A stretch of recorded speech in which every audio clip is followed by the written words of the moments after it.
सबसे पहले circle, circle एक ऐसी क्लोज फिगर होती है जो कि सेट ऑफ पॉइंट होता है, और वो सारे के सारे जो सेट ऑफ पॉइंट्स हैं वो एक फिक्स्ड पॉइंट से इक्वी डिस्टेंट होते हैं। अब वो कौन सा फिक्स पॉइंट है जिससे वो इक्वी डिस्टेंट है? तो ये देखें, अगर मैं एनुएट करूँ तो ये वो फिक्स पॉइंट है जिसको सेंटर का नाम दिया जाता है, और बाकी ये सारे के सारे जो हैं ये सेट ऑफ पॉइंट्स हैं, और ये सारे सेट ऑफ पॉइंट जो हैं ये इक्वी डिस्टेंस है यहाँ से यहाँ तक। अगर हम इस डिस्टेंस की बात करें तो ये रेडियस बनता है सेंटर से लेके सरकमफेरेंस पे किसी पॉइंट को आपस में मिलाने से हमारे पास जो चीज बनती है उसे हम रेडियस कहते हैं। तो एनीवेज, फिलहाल सरकमफेरेंस की बात करें तो ये जो सेट ऑफ पॉइंट्स थे हमारे पास, इनको जब हम आपस में मिलाते हैं तो हमारे पास जो शेप बनती है उसे हम कहते हैं कि ये हमारे पास सरकमफेरेंस है। ये जो राउंड शेप है, गोल शेप जो है इसे सरकमफेरेंस कहा जाता है। और सरकमफेरेंस आप कैसे फाइंड कर सकते हैं? सी इक्वल टू 2 पाई आर, यानी दो चीजों का प्रोडक्ट है, पाई का और आर का, साथ एक फैक्टर है 2 जिसके साथ हमने मल्टीप्लाई करना है। नेक्स्ट जो चीज है वो कॉर्ड है। कार्ड क्या है कि वही जो पॉइंट थे, जो सर्कल के ऊपर पॉइंट्स पड़े थे काफी ज्यादा, उनमें से कोई से दो पॉइंट्स को मिला दें, ये आपकी मर्जी है, कोई से दो पॉइंट को मिला दें। जिस तरह के ये मेरे पास, मैं दोबारा आपके सामने ड्रा करना, ये वो सेट ऑफ पॉइंट थे, तो कोई दो पॉइंट मिला दे, मैं इन दो पॉइंट को मिला देता हूँ, ये कार्ड बन गया। मैं इन दो पॉइंट को मिला देता हूँ, ये कार्ड बन गया। इन दो पॉइंट को मिला देता हूँ, ये कार्ड बन गया। इन दो पॉइंट को मिला देता हूँ, कार्ड बन गया। इन दो पॉइंट को मिला देता हूँ, कार्ड बन गया। यानी कोई से दो पॉइंट को आप जब मिलाते हैं तो आपके पास एक कार्ड बनता है।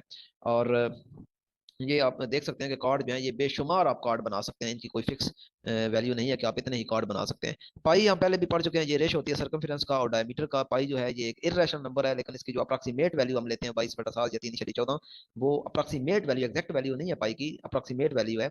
पाई जो है वो खुद इरेशनल नंबर है, लेकिन जो उसकी अप्रॉक्सीमेट वैल्यू हम लेते हैं 22/7 या 3/14, वो एक रेशनल नंबर है। अगर हम डायामीटर की बात करें तो डायामीटर को दो तीन तरीकों से डिफाइन किया जा सकता है। अगर आपने रेडियस के हवाले से करना है तो जब रेडियस का डबल कर दिया जाता है तो वो एक डायमीटर आपके पास बन जाता है। जिस तरह के ये है, ये हमारे पास एक रेडियस है, इसको जब हम एक्सटेंड कर देते हैं दूसरी साइड पे भी तो ये हमारे पास एक डायमीटर बन जाता है। यानी डायमीटर जो है वो एक्चुअली ट्वाइस द रेडियस होता है। सिमिलरली कॉर्ड के हवाले से भी बात की जा सकती है कि ये एक ऐसा कॉर्ड होता है, क्योंकि कॉर्ड के बारे में हम पढ़ चुके हैं, कोई से दो पॉइंट्स हैं उनको जब मिलाते हैं तो कॉर्ड बनता है। तो ये देखें, ये दो पॉइंट एक्चुअली मिले हुए हैं, ये पहला पॉइंट है और ये दूसरा पॉइंट है, दोनों पॉइंट को आपस में मिलाया हुआ है और हमारे पास ये एक एक्चुअली कॉर्ड ही है। तो लेकिन जब यही कॉर्ड सेंटर से पास करेगा तो उस वक्त इसका नाम चेंज हो जाएगा, इसका नाम हम कहेंगे कि ये डायमीटर है। यानी आप कह सकते हैं कि chord is actually, sorry, diameter is actually chord which is passing through centre of the circle. यानी एक्चुअली ये डायमीटर जो है ये कॉर्ड है, लेकिन इसकी प्रॉपर्टी ये है कि जब ये सेंटर से गुजरता है तो फिर इसका एक और नाम पड़ जाता है जो कि हम डायमीटर के नाम से लिखते हैं इसे। नेक्स्ट जो चीज है, आप ये भी कह सकते हैं कि जो डायमीटर है वो सबसे बड़ा कॉर्ड है, क्योंकि छोटे छोटे कार्ड भी हो सकते हैं और जो सबसे बड़ा कार्ड होता है वो डायमीटर भी कहलाता है। रेडियस अभी हम कह चुके हैं कि जो सेंटर को किसी भी पॉइंट पे, सेंटर को सर्कल के किसी पॉइंट से मिलाने से हमारे पास रेडियस बनता है। ये सेंटर है, इसको इस पॉइंट से मिला दें, रेडियस बन गया।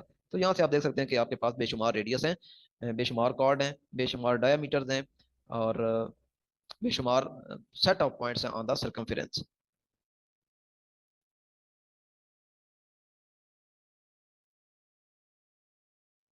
देखें, जो आप क्वेश्चन कर रहे हैं कि कार्ड जो है वो सेंटर से पास नहीं होना चाहिए, ये तो मैंने कहीं पे कहा ही नहीं है। मैंने ये कहा है कि कार्ड जो है वो सरकमफेरेंस पे कोई से दो पॉइंट को मिलाने से बनता है। इसमें सेंटर की तो बात ही कोई नहीं हुई। कोई से दो पॉइंट आपस में मिला दें तो वो कार्ड बन जाएगा। लेकिन जब वो कार्ड सेंटर से गुजरेगा तो फिर उसका नाम आप डायमीटर रख देंगे, फिर वो डायमीटर बन जाता है। आप अपना इंटरनेट कनेक्शन चेक करें, आवाज का मेरी तरफ से कोई इशू नहीं है।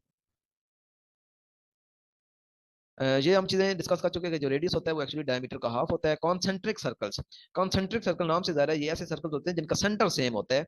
यानी ये एक सेंटर है और ये एक सर्कल, अब इसी सेंटर को के हिसाब से एक और सर्कल बनाते हैं, तो ये और ये सारे के सारे कोसेंट्रिक सर्कल्स कहलाते हैं। इसी तरह वो एक होता है कॉन्साइक्लिक पॉइंट्स।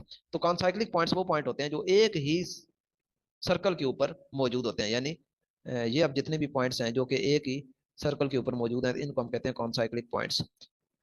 जिस तरह कोलिनियर पॉइंट थे, एक लाइन के ऊपर जितने पॉइंट पड़े होते हैं वो सारे कोलिनियर होते हैं, सिमिलरली एक सर्कमफेरेंस के ऊपर जितने बेशुमार पॉइंट पड़े होते हैं वो आपस में क्या कहलाते हैं? कॉन्साइक्लिक पॉइंट्स कहलाते हैं। एरिया ऑफ सर्कल जो है ये एरिया ऑफ रेक्टेंगल के इक्वल होता है। यानी आपके पास एक, यूं समझ लें कि आपके पास एक गोल कागज का पीस पड़ा हुआ है, ये कागज का पीस है। तो आप इसके छोटे छोटे पीसेज इस तरह बना लें, ये सेंटर है, ये छोटे छोटे आप जब इनके ये पीसेज इस तरह बनाएंगे,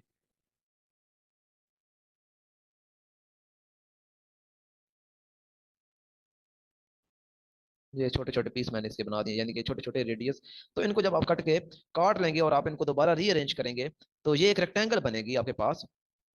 ये एक रेक्टेंगल बनेगी, और ये रेक्टेंगल ऐसे बनेगी कि इसका जो विड्थ होगी वो रेडियस आर के इक्वल होगा, और जो लेंथ होगी वो इक्वल होगी पाई आर के इक्वल होगी। तो यानी आप यूं कह सकते हैं कि किसी भी सर्कल का जो एरिया होता है वो इक्वल होता है एक रेक्टेंगल के एरिया के, और उस रेक्टेंगल की डायमेंशन क्या होती है, जो विड्थ होती है वो रेडियस के इक्वल होती है, और जो लेंथ होती है वो पाई आर के इक्वल होती है। तो ये बात आपने याद रखनी है कि area of circle is equal to area of that rectangle having length pi r and width r. Next जो चीज़ है आर के बारे में, तो सर्कल का कोई सा जब आप पार्ट कट कर लेते हैं, यानी ये एक पूरा सर्कल है, आप छोटा सा पार्ट जब कट कर लेते हैं, यानी इतना पार्ट आपने कट कर लिया, तो ये एक आर्क बन गई है। अब माइनर आर्क यानी अगर हाफ सर्कल से कम होगी, ये हाफ सर्कल है, इससे जब कम होगी जिस तरह की ये है, तो ये एक माइनर आर्क है। लेकिन जब हाफ सर्कल से ज्यादा हो जाएगी वो, तो उसे हम मेजर आर्क कहेंगे। जैसा कि ये मैं आपके सामने ड्रॉ करने लगा हूँ कि ये एक मेजर आर्क है, क्योंकि ये आप देख सकते हैं कि हाफ सर्कल से ज्यादा है।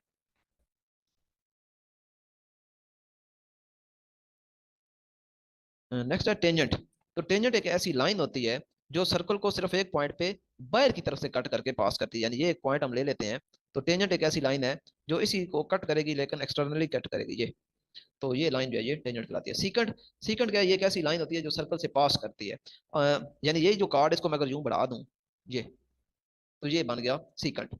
यानी कार्ड और सीकंट में फर्क ये है कि कार्ड के जो एंड पॉइंट्स होते हैं वो सर्कमफेरेंस पे लाई कर रहे होते हैं, लेकिन जो सीकंट होता है वो उसके एंड पॉइंट्स सर्कमफेरेंस पे नहीं होते बल्कि सर्कमफेरेंस से बाहर होते हैं। ये भी एक सीकंट है, ये भी एक सीकंट है, ये भी एक सीकंट है। तो हर वो लाइन जो सर्कल को कट करती है और उसमें से गुजर जाती है उसे हम कहते हैं सीकंट। लेकिन ये लाइन सेगमेंट है, यानी इसके एंड पॉइंट फिक्स्ड है, आगे एरो नहीं लगाने आपने, ये याद रखिए, क्योंकि एरो लगा दी तो फिर इसे हम लाइन कहेंगे, लेकिन यहाँ पे लाइन सेगमेंट की बात हो रही है। तो ऐसी लाइन सेगमेंट जो सर्कल में से पास करती है, उसे कट करके उसके दोनों एंड पॉइंट बाहर पड़े होते हैं, तो वो सीकंट होता है। लेकिन अगर दोनों एंड पॉइंट सर्कमफेरेंस पे पड़े हों तो फिर वो कॉर्ड कहलाता है। नेक्स्ट जो चीज है वो सेगमेंट है। तो सेगमेंट आप कैसे कहते हैं, सेगमेंट क्या चीज है, जब एक आर्क और एक कॉर्ड, जैसे कि ये फिगर में आप देख सकते हैं, ये एक आर्क है, ये एक आर्क है, और ये एक कॉर्ड है, तो इनके दरमियान ये जो सारा एरिया है ये सारा कहलाता है सेगमेंट। इसी तरह आप इसको यूं भी देख सकते हैं कि ये एक कॉर्ड है और ये एक पूरी आर्क है, तो ये वाला सारा एरिया जो है ये भी सेगमेंट कहलाता है। फर्क ये है कि ऊपर वाला जो सेगमेंट है वो माइनर सेगमेंट है, क्योंकि उसमें जो आर्क इन्वॉल्व है वो माइनर आर्क है, और नीचे वाला जो सेगमेंट है ये मेजर सेगमेंट कहलाता है, क्योंकि इसमें जो आर्क इन्वॉल्व है वो मेजर आर्क इन्वॉल्व है। यानी जिस किस्म की आर्क इन्वॉल्व होगी उसी किस्म का सेगमेंट भी बनेगा, माइनर सेगमेंट या मेजर सेगमेंट। तो याद रखें, एक आर्क और एक क्वाड, इन दो के मिलने से आपके पास सेगमेंट बनता है। और सेक्टर की बात करें तो सेक्टर में दो रेडियस और एक आर्क, यानी ये दो रेडियस हो गए और एक आर्क ये वाला, तो ये अब सारा जो एरिया है ये क्या कहलाता है, सेक्टर कहलाता है। सिमिलरली आप इसको यूं भी देख सकते हैं कि ये एक आर्क, ये एक आर्क और ये दो रेडियस, तो ये वाला जो सारा एरिया है ये भी सारा एरिया जो है वो सेक्टर कहलाएगा, लेकिन ये अब मेजर सेक्टर कहलाएगा, क्योंकि दो रेडियस और मेजर आर्क इन्वॉल्व हो गई है। तो माइनर आर्क इन्वॉल्व होगी तो minor sector, major arc involve होगी तो मेजर सेक्टर कहलाएगा। तो ये सेगमेंट और सेक्टर में याद रखिएगा, सेगमेंट में कॉर्ड और आर्क होता है, लेकिन सेक्टर में आर्क और रेडियाई इन्वॉल्व होते हैं, दो रेडियस इन्वॉल्व होते हैं। नेक्स्ट जो चीज है वो एरिया ऑफ सेक्टर की बात करें, तो 1/2 आर स्क्वायर थीटा, और थीटा हमेशा याद रखें रेडियन में। तो आज एक क्वेश्चन भी दिया था क्विज में कि L is equal to r theta कब वैलिड होगा, जब थीटा जो है वो हमेशा रेडियन में होना चाहिए, याद रखिएगा। L is equal to r theta, L जो है वो लेंथ ऑफ आर्क होता है और आर जो है वो रेडियस होता है, थीटा जो है वो एंगल बन रहा होता है दो रेडियस के दरमियान, और ये एंगल हमेशा रेडियन में होना चाहिए, तब ये फार्मूला होल्ड करता है, अदरवाइज ये फार्मूला होल्ड नहीं करता। नीचे नोट है कि जो सर्कल होता है उसका सिर्फ एक सेंटर होता है और वो हमेशा उसके अंदर होता है। एक सर्कल के बेशुमार रेडियस हो सकते हैं, बेशुमार कॉर्ड्स हो सकते हैं, बेशुमार डायमीटर हो सकते हैं, बेशुमार आर्क्स हो सकती हैं, बेशुमार set of points on circumference हो सकते हैं। पेरीमीटर, पेरीमीटर एक्चुअली क्या है जी, हमारे पास जो भी फिगर है उसकी जो लेंथ होती है, टोटल लेंथ उसकी होती है, उसे हम कहते हैं पेरीमीटर। तो ट्रायंगल की बात करें तो ट्रायंगल की चूंकि तीन साइड्स होती हैं, तो तीनों साइड्स को जब आप ऐड कर देंगे तो वो पेरीमीटर ऑफ ट्रायंगल बन जाएगा। जिस तरह के ये आपके पास एक फिगर है, तो ये साइड ए, ये साइड बी और ये साइड सी, तो तीनों साइड को आपस में ऐड कर दें सिंपली, ए प्लस बी प्लस सी, तो आपके पास पेरीमीटर ऑफ ट्रायंगल आ जाएगा। नेक्स्ट जो चीज है वो है पेरीमीटर ऑफ रेक्टेंगल। तो रेक्टेंगल में चूंकि हमारे पास इस तरह की शेप होती है, तो ये भी लेंथ होती है, ये भी लेंथ होती है, ये विड्थ होती है, ये विड्थ होती है, तो चारों को ऐड कर दें, यानी length plus width plus length plus width, तो ये आपके पास बनेगा 2 टाइम लेंथ प्लस विड्थ बनेगा, तो ये पेरीमीटर ऑफ रेक्टेंगल है। तो अगर हम स्क्वायर की बात करें तो चूंकि स्क्वायर में चारों साइड इक्वल होती है, यानी length plus length plus length, तो ये बन जाएगी 4 टाइम लेंथ। तो ये स्क्वायर की पैरामीटर आ गया 4 टाइम लेंथ। और सर्कमफेरेंस की अगर पैरामीटर की बात करें तो वो 2 पाई आर है। सर्कल का जो सर्कमफेरेंस होता है वो एक्चुअली उसकी पैरामीटर की ही मेजरमेंट होती है, तो वो है 2 पाई आर। नेक्स्ट जो चीज है वो पिथागोरस थ्योरम है। पिथागोरस थ्योरम याद रखें सिर्फ सिर्फ राइट एंगल ट्राइंगल के लिए वैलिड है और किसी भी ट्राइंगल के लिए वैलिड नहीं है। और ये किसके इक्वल होता है, ये हमेशा जो हाइपोटेन्यूज होता है उसका स्क्वायर, यानी ये हाइपोटेन्यूज अगर सी है और ये बेस ए है और ये परपेंडिकुलर बी है। परपेंडिकुलर हम हमेशा एंगल के हिसाब से डिफाइन करें, ये याद रखिएगा। अगर मैंने बी को परपेंडिकुलर कहा है तो इसका मतलब ये है कि थीटा यहाँ पे है, ये याद रखें। थीटा अगर यहाँ पे है तो उसके सामने वाली साइड हमेशा परपेंडिकुलर होती है। और अगर थीटा यहाँ पे है, यानी ये थीटा अगर आप यहाँ पे ले रहे हैं तो ये हाइपोटेन्यूज है, अब परपेंडिकुलर ये बन जाएगा। अब परपेंडिकुलर को आप ए से रिप्रेजेंट करें, बी से रिप्रेजेंट करें, सी से करें, इससे कोई फर्क नहीं पड़ता, लेकिन परपेंडिकुलर याद रखेगा कि हमेशा जो आपने एंगल कंसीडर किया होता है अदर देन 90, यानी ये 90 एंगल नहीं, 90 के सामने तो हमेशा हाइपोटेन्यूज पड़ा होता है, ये हमेशा हाइपोटेन्यूज है। 90 के सामने वाली जो साइड है वो हमेशा हाइपोटेन्यूज होती है। बस हमने डिसाइड करना होता है कि हमने बेस किसको कहना है और परपेंडिकुलर हमने किसको कहना है। तो उसकी निशानी हमने ये याद रखनी है कि जो एंगल आपने कंसिडर किया होगा अदर देन 90, मैं फिर कह रहा हूँ 90 को आपने इन्वॉल्व नहीं करना, पीछे दो ही एंगल बचते हैं, एक ये एंगल है और एक ये एंगल है। अगर आप ये एंगल ले रहे हैं तो फिर ये वाला जो बी है ये परपेंडिकुलर बन जाएगा, अगर आप ये वाला एंगल ले रहे हैं तो फिर ये जो साइड है ये परपेंडिकुलर बन जाएगी और दूसरी साइड ऑटोमेटिकली बेस हो जाएगी। तो ये फिथागोरस थ्योरम है कि हाइपोटेन्यूज का square is equal to sum of square of base plus square of perpendicular. ये इसकी मैथमेटिकल फॉर्म भी दी हुई है, C square is equal to A square plus B square.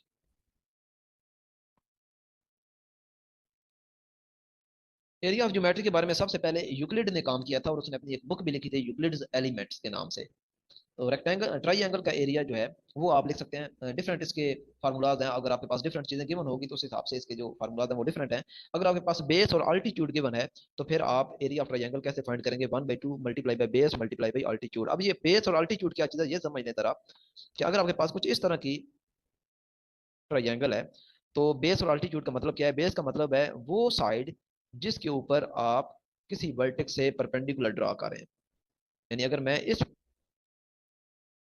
Side पे इस वर्टेक्स से परपेंडिकुलर ड्रा करता हूँ, ये मैंने परपेंडिकुलर ड्रा किया, तो अब ये वाली जो साइड है ये बेस बन जाएगी, यानी इसको मैं बी कह देता हूँ। और ये जो मैंने परपेंडिकुलर ड्रा किया है इसकी जो लेंथ होगी इसको अल्टीट्यूड कहा जाता है, यानी एच कहा जाता है।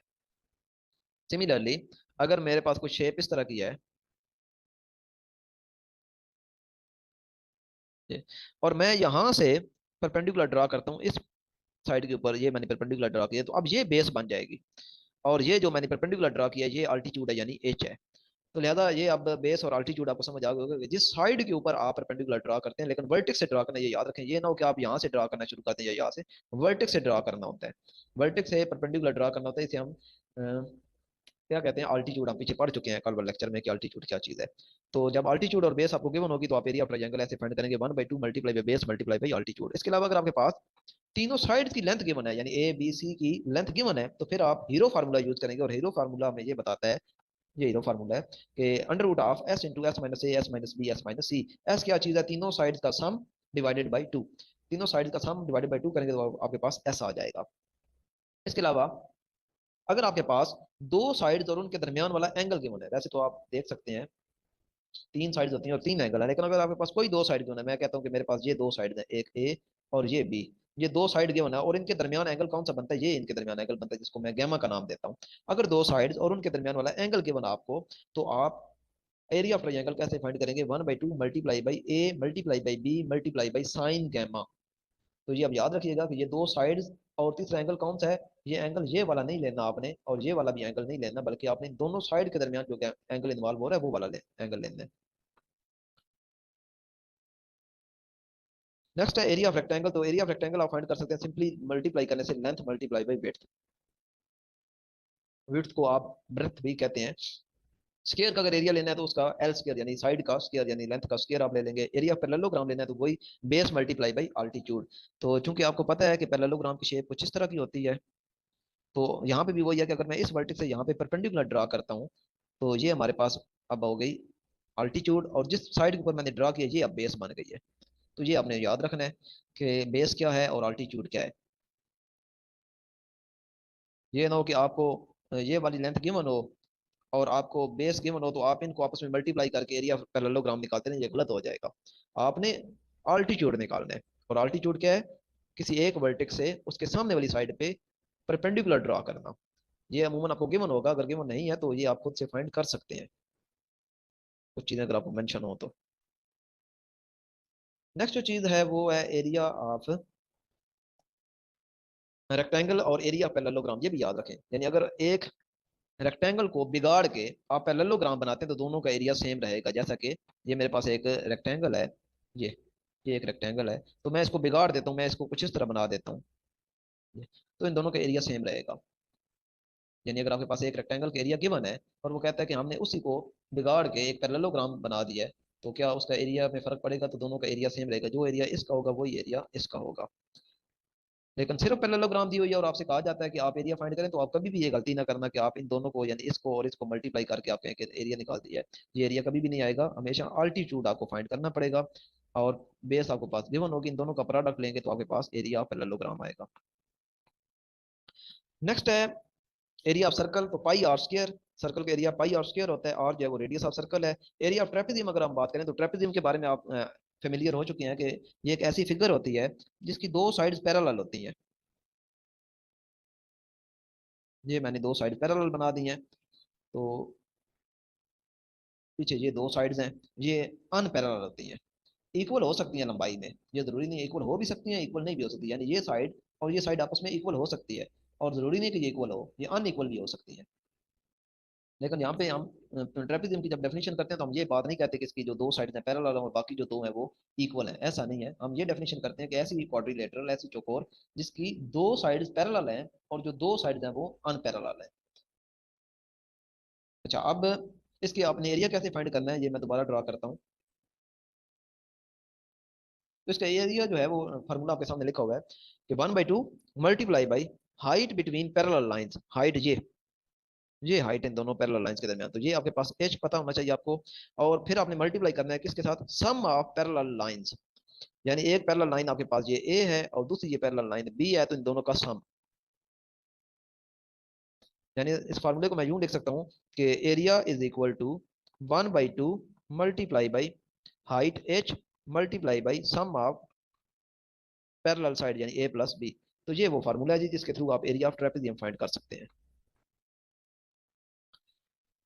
अच्छा, अब इसके बाद थ्री डायमेंशनल शेप्स के बारे में बात होगी। स्फीयर के बारे में, तो स्फीयर का जो सरफेस एरिया होता है, अच्छा स्फीयर को आप अज्यूम कर सकते हैं आपके पास जो फुटबॉल है, आपके पास जो बॉल है, या इस तरह की जितनी भी चीजें होती हैं वो सारी की सारी थ्री डायमेंशनल में आती हैं, यानी जिनकी लेंथ भी होती है, विड्थ भी होती है और हाइट भी होती है। लेकिन मुख्तलिफ शेप्स को आप मुख्तलिफ नाम देते हैं। तो जिस तरह फुटबॉल की शेप होती है उसको आप स्फीयर कहते हैं, और जिस तरह एक रूम की शेप है ये आपका एक क्यूब होता है, और आपके पास जो पेंसिल है, बॉल पेन, वो एक सिलेंडर की शेप है।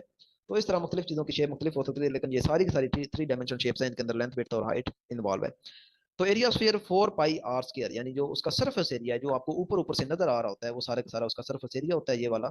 तो यहाँ पे चूंकि थ्री डायमेंशनल शेप अब ड्रॉ नहीं की जा सकती, तो ये सारे सारे ऊपर वाला जो सरफेस एरिया वो 4 पाई आर स्क्वायर है। और अगर इसके वॉल्यूम की बात करें, यानी इसके अंदर जो कुछ इनक्लोज्ड है, वॉल्यूम का मतलब है इस स्फीयर के अंदर जो कुछ इनक्लोज्ड है वो सारा इसका वॉल्यूम कहलाता है, और उसका फार्मूला है 4/3 pi R cube. 4/3 pi R cube, और आर यहाँ पे रेडियस ऑफ स्फीयर है। रेडियस ऑफ स्फीयर का मतलब है यहाँ से लेके यहाँ तक का डिस्टेंस। नेक्स्ट जो चीज़ है वो सॉलिड एंगल है। तो सॉलिड एंगल हमेशा स्फीयर के अंदर बनता है कि जब भी आपके पास कोई स्फीयर होता है तो उस स्फीयर के ऊपर आप सिर्फ उसका कुछ हिस्सा ले लेते हैं, जैसा कि ये लिया है, और यहाँ पे आप ये शेप बनाते हैं, कोन टाइप शेप बनाते हैं। तो ये जो अंदर वाला सारा एंगल है, ये टू डायमेंशनल एंगल नहीं लेना, बल्कि ये कोन, अगर आप कोन आपने खाई भी होगी, तो उसके अंदर जो सारा एंगल होता है वो एक आप कह सकते हैं सॉलिड एंगल होता है। और स्फीयर के अंदर जो टोटल सॉलिड एंगल होता है वो 4 पाई होता है। किसी स्फीयर के अंदर टोटल जो सॉलिड एंगल बनता है वो 4 पाई बनता है। जिस तरह हम सर्कल का कहते हैं कि सर्कल के अंदर जो टोटल एंगल बनता है वो 2 पाई होता है। एक सर्कल के अंदर टोटल एंगल 2 पाई होता है, लेकिन सॉलिड एंगल जो होता है जो स्फीयर के अंदर होता है वो टोटल 4 पाई होता है।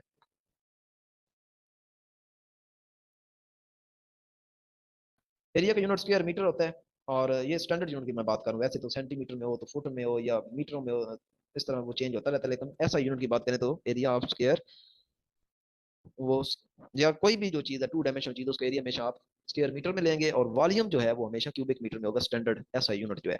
शेल, स्फीयर और शेल में यही फर्क है कि स्फीयर जो है वो अंदर से भरा होता है, लेकिन अगर आप उसे अंदर से खाली कर दें तो फिर वो शेल बन जाता है, या होलोस्फीयर भी कहते हैं, शेल भी कहते हैं। सरफेस एरिया उसका भी 4 पाई आर स्क्वायर और वॉल्यूम उसका भी 4/3 पाई आर क्यूब होगा। क्यूब ये एक ऐसी फिगर होती है जिसकी लेंथ विड्थ और हाइट होती है, जैसा कि आपका रूम है, तो रूम की लेंथ विड्थ और हाइट होती है, तो लिहाजा इस तरह की जो शेप है उसे क्यूब कहा जाता है। लेकिन क्यूब की प्रॉपर्टी ये है कि उसकी तीनों साइड्स इक्वल होती हैं, इसकी तीनों साइड्स इक्वल होती हैं, लेंथ विड्थ और हाइट आपस में इक्वल होती हैं। इसकी 6 साइड्स होती हैं, लेफ्ट राइट टॉप बॉटम, और इस तरह दो और। क्यूब का जो एरिया है, area of side of cube, यानी एक साइड का, क्योंकि 6 साइड्स हैं, तो एक साइड की अगर हम बात करें तो आपके पास एक साइड कुछ इस तरह बनती है, ये एक साइड बनती है, तो ये लेंथ है, और ये भी लेंथ है, क्योंकि हमने डिफाइन कर लिया कि क्यूब के अंदर तमाम जो लेंथ विड्थ और हाइट है वो सारी इक्वल होती है, ज़्यादा लेंथ इनटू लेंथ वो क्या बन जाएगी, एल स्क्वायर। तो चूंकि 6 साइडें हैं तो लिहाजा इसको 6 से मल्टीप्लाई कर दे, तो टोटल एरिया आ जाएगा उस क्यूब का, जो उसकी वॉल्स हैं उसका टोटल एरिया 6 एल स्क्वायर आ जाएगा। और अगर आप वॉल्यूम की बात करें तो वॉल्यूम आपका इसका आएगा length multiply by length multiply by length, तो ये एल क्यूब बन जाएगा। इसके बाद नेक्स्ट जो फिगर होती है वो क्यूबाइड होती है। क्यूबाइड का मतलब होती है जो क्यूब की तरह हो, क्यूब नहीं है, क्यूब की तरह हो, यानी उसमें भी लेंथ विड्थ तो राइट है, लेकिन ये तीनों फिगर, तीनों जो डायमेंशन आपस में इक्वल नहीं है, लेंथ अलग हो सकती है, विड्थ अलग हो सकती है, हाइट अलग हो सकती है। जिस तरह आपके पास माचिस की डिबिया होती है, तो वो एक क्यूबाइड होती है, उसकी लेंथ अलग होती है, विड्थ उसकी थोड़ी होती है, और हाइट भी उसकी थोड़ी सी होती है, तो वो एक क्यूबाइड होता है। तो उसका वॉल्यूम आप फाइंड कर सकते हैं length multiply by width multiply by height. Cylinder या डिस्क एक ही बात है, अगर आपके पास कोई न्यूमेरिकल प्रॉब्लम है जिसमें सिलेंडर दी हुआ या डिस्क दी हुई है तो एक ही बात है। तो surface of cylinder, surface area of cylinder, तो आपको पता होना चाहिए कि जो सिलेंडर उसकी 3 सर्फेसिज होती हैं। ये एक मैं सिलेंडर बना रहा हूँ, तो ये एक टॉप सर्फेस होती है, एक बॉटम सर्फेस होती है, और एक कर्व्ड सर्फेस होती है जो कि गोल होती है। जिस तरह आपके पास पेंसिल हाथ में होती है, तो वो जहाँ पे आपका हाथ होता है वो गोलाई वाली सर्फेस होती है जो कि कर्व्ड सर्फेस होता है, और एक टॉप पे होती है जो कि फ्लैट राउंड सर्फेस होती है, और एक इस तरह बॉटम पे भी फ्लैट राउंड सर्फेस होती है। तो 3 सर्फेसेज टोटल होती हैं, ये 1 2 3। 1 और 2 आपस में सेम होती है, 1 और 2 सेम होती है, इन दोनों का एरिया सेम होता है, और जो कर्व्ड सर्फेस होती है उसका एरिया डिफरेंट होता है। तो अब देखते हैं हम कि सिलेंडर का या डिस्क का टोटल सरफेस एरिया कितना बनता है और इसका वॉल्यूम कितना बनता है।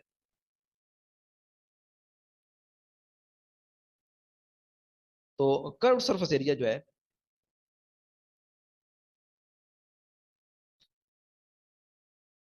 यहाँ पे इसका जो टॉप वाला सरफेस एरिया था जो कि राउंड शेप है, तो ये चूंकि आपको नजर आ रहा है कि ये सर्कल टाइप होता है, तो सर्कल का एरिया जो है पाई आर स्क्वायर है, तो बॉटम में भी इसी तरह पाई आर स्क्वायर होगा। अब कर्व सरफेस की बात करते हैं कि कर्व सरफेस का एरिया कितना है, तो इसका एरिया है 2 पाई आर एच। आर जो है वो इसका रेडियस है सिलेंडर का, यानी ये आपके पास सिलेंडर है, तो ये इसका रेडियस है आर, और ये इसकी हाइट एच है। तो कर्व सरफेस एरिया फाइंड कर सकते हैं 2 पाई आर एच से, आर रेडियस है, एच जो है उस सिलेंडर की हाइट है। टोटल एरिया अगर आपने निकालना है तो उसका फार्मूला क्या बनेगा, तीनों एरियाज को ऐड कर दें, यानी ये भी पाई आर स्क्वायर, ये भी पाई आर स्क्वायर, और कर्व का भी हमने ऊपर देखा है 2 पाई आर एच, तो तीनों को ऐड कर दें तो आपके पास टोटल एरिया आ जाएगा 2 pi R into H plus are.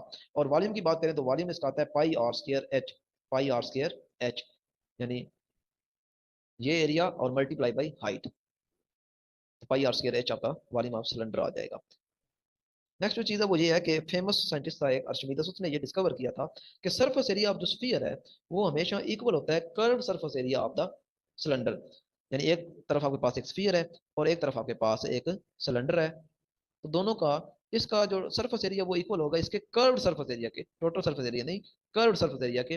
लेकिन शर्त ये है कि इस स्फीयर का अगर रेडियस आर है तो इस सिलेंडर का भी रेडियस आर ही होना चाहिए, और इस की हाइट जो है जो एच है वो होनी चाहिए 2 आर, ये शर्त है। ये बस याद रखें, अगर एक सिलेंडर और एक स्फीयर इस तरह की डायमेंशन रखते हैं तो दोनों का जो स्फीयर का सरफेस एरिया और सिलेंडर का कर्व्ड सरफेस एरिया ये हमेशा आपस में इक्वल होंगे। यानी जितना स्फीयर का रेडियस है उतना ही सिलेंडर का रेडियस होना चाहिए, और उस सिलेंडर की जो हाइट है वो उस रेडियस से डबल होनी चाहिए। तो ये जब डायमेंशन सेटिस्फाई करेंगी तो फिर स्फीयर का सरफेस एरिया और सिलेंडर का कर्व्ड सरफेस एरिया आपस में इक्वल होंगे। नेक्स्ट जो चीज है वो है वॉल्यूम ऑफ स्फीयर।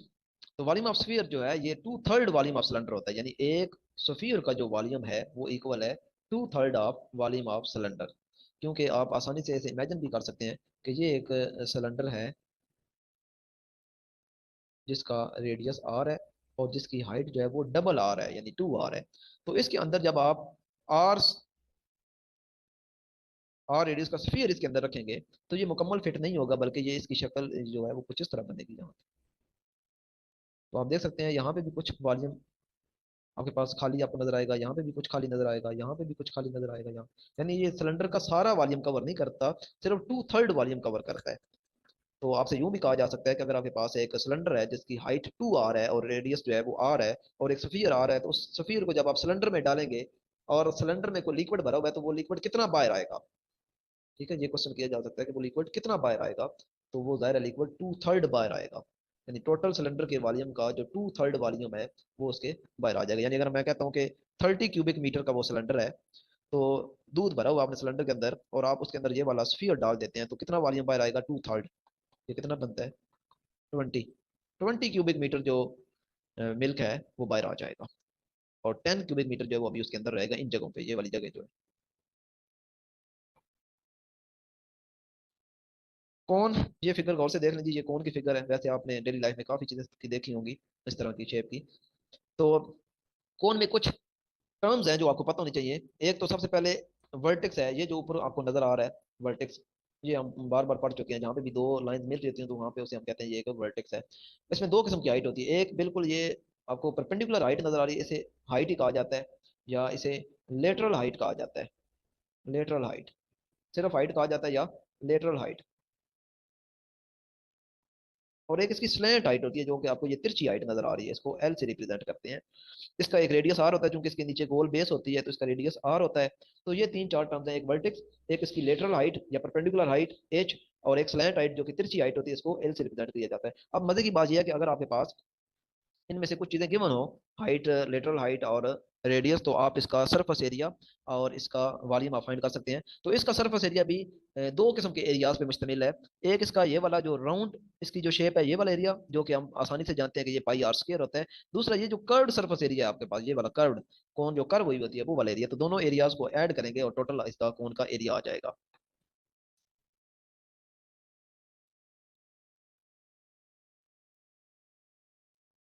तो ये देखें जी, कौन कंसिस्ट ऑफ टू पार्ट्स, एक उसका सर्कुलर बेस होती है और एक इसके ऊपर कर्व्ड सरफेस होती है। तो बेस के एरिया चूंकि वो एक सर्कुलर फिगर है, तो सर्कुलर चीज का हमेशा एरिया पाई आर स्क्वायर होता है। पीछे आगे जो कर्व्ड सरफेस है उसका एरिया आएगा पाई आर एल।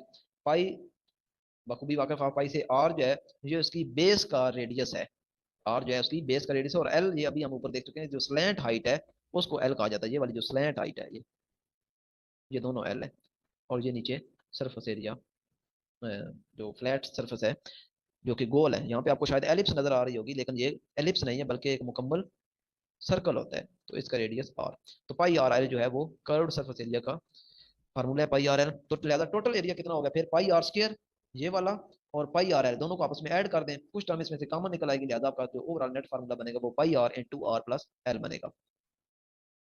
अब अगर आपके पास ये लेटरल हाइट आपने फाइंड करनी हो, तो आप कैसे फाइंड कर सकते हैं। अगर आपके पास ये वाली हाइट गिवन है, तो आप देख सकते हैं बड़ी आसानी से ये कौन सी फिगर बन रही है। ये आपके पास एक राइट एंगल ट्राइंगल बन रही है, जिसमें ये एल है, ये एच है और ये आर है। और एल जो है ये आपको हाई पार्टिन्यूस नजर आ रहा है।